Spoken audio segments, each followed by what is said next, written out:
कई लोग कहते हैं श्राद्ध पक्ष में गाड़ी नहीं लेना चाहिए, कोई कहता है श्राद्ध पक्ष में सोना नहीं लेना चाहिए, कोई कहता है श्राद्ध पक्ष में ये कोई अच्छे कार्य नहीं करना चाहिए, मकान का सौदा मत करो, गाड़ी मत लो, ये मत करो, वो मत करो। शिव महापुराण की कथा कहती है पूर्वजों के इन 16 दिन में आप कुछ अच्छा भी करोगे ना तो ये पूर्वजों का आशीर्वाद ही मिलेगा, गलत नहीं है।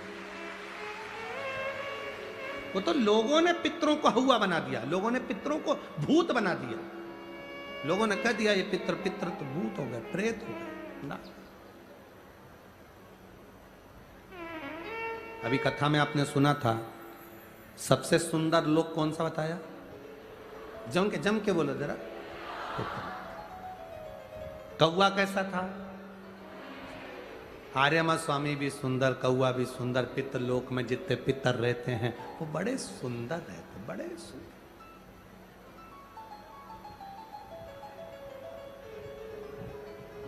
बड़े सुंदर। शिव कथा कह रही, भगवान शंकर का संवाद कर रही। पार्वती मैया अपने नानी जी के यहां गई। जैसे ही पहुंची पार्वती मैया पितृलोक में,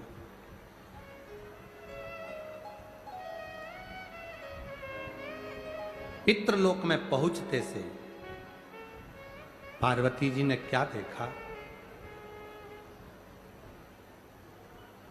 कि वहां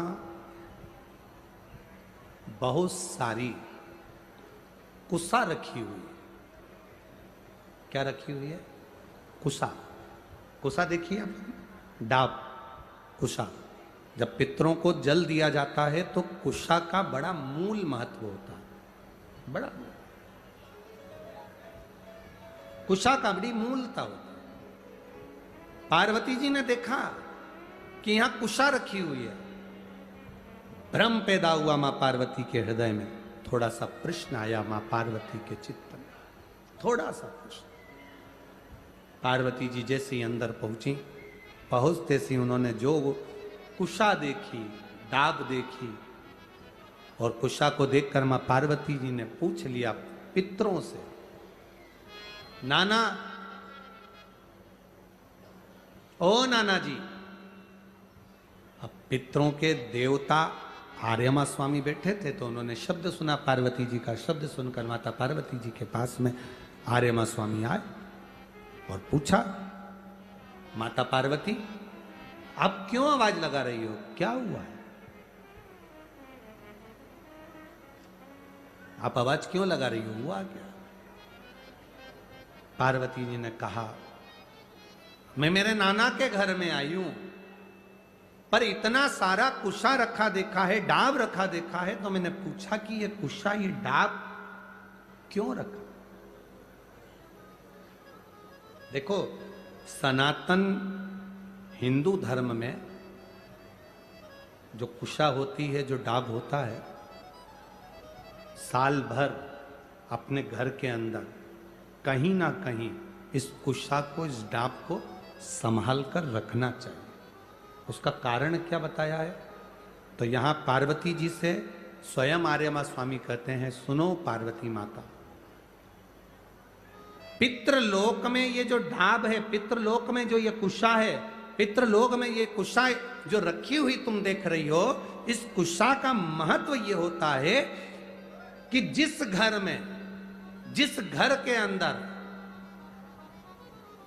कुशा रखी होती है, उस घर पर पितरों की कृपा दृष्टि सदा बनी होती है। वहां दुख, तकलीफ, कष्ट नहीं आता। पर कुशा रखने का स्थान, 3 जगह कुशा रखने का स्थान दिया। कितनी जगह दिया? जम के बोलिए। 3 जगह पर कुशा रखने का स्थान दिया है। आप अपने ध्यान में रखिएगा। देव पितर जो शिव महापुराण की कथा चल रही है, इससे आपको सीखना है और जनमानस तक आपको ये चीजें रखना है, जिससे हमारा सनातन धर्म में ये बात मालूम पड़े कि कुशा का महत्व क्या है, कुशा कहाँ रखी जाती है और कुशा के जल से तर्पण क्यों दिया जाता है। ये बहुत समझने वाली बात है। तीन जगह पर कुशा का महत्व बताया गया कि कुशा को तीन जगह पर रखा जाए। पहला,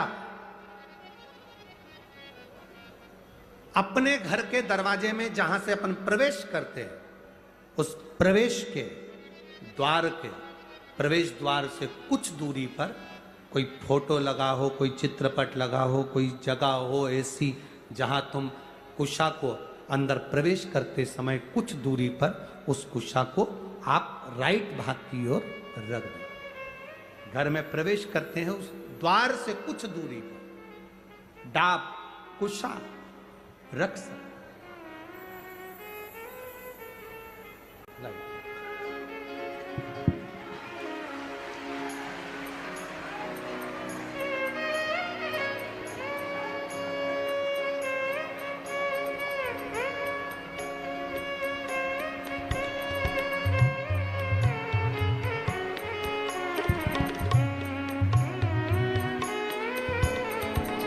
एक बार देवादिदेव महादेव का जय घोषारा।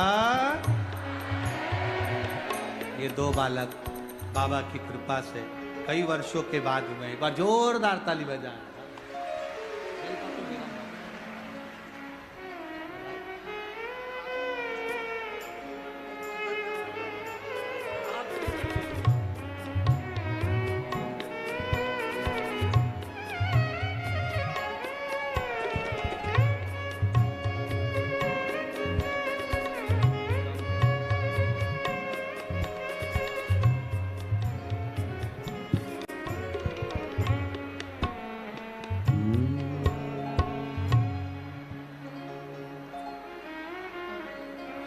श्री शिवाय नमस्तुभ्यं, श्री शिवाय नमस्तु।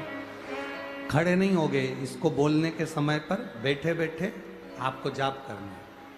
बैठे बैठे, खड़े होकर नहीं। श्री शिवाय नमस्तुभ्यं, श्री शिवाय नमस्तु, श्री शिवाय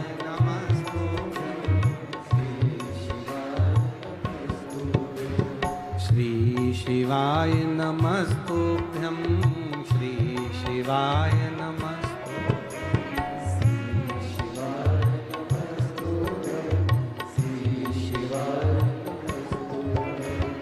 श्री शिवाय नमस्तुभ्यं, श्री शिवाय नमस्तुभ्यं,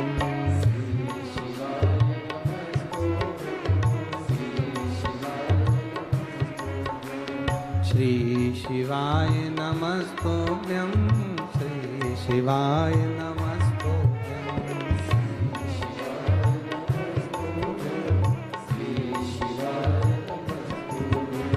श्री शिवाय नमस्तुभ्यं, श्री शिवाय नमस्तुभ्यं, श्री शिवाय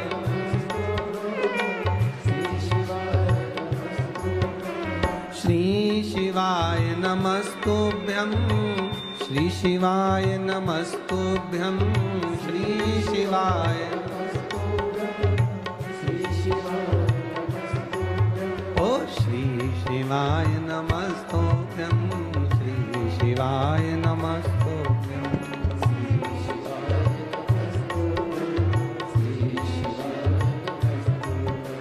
श्री शिवाय नमस्तुभ्यं, श्री शिवाय नमस्तुभ्यं,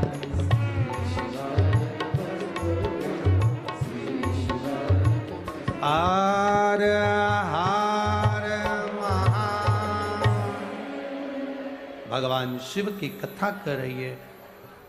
डाब को, कुशा को तीन जगह पर, पहला द्वार से अंदर प्रवेश करते समय सीधे हाथ पर कहीं पर भी रख सकते। दूसरा,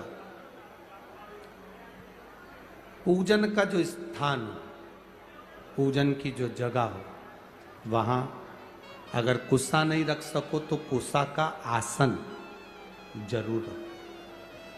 अगर कुशा नहीं रख सकते तो कुशा का आसन जरूर। तीसरा,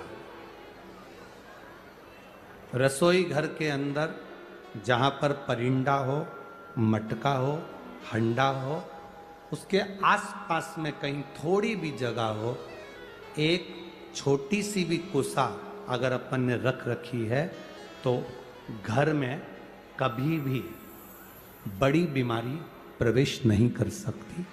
एक कुसा भी अगर हमने रखी है, एक डाब भी हमने रखी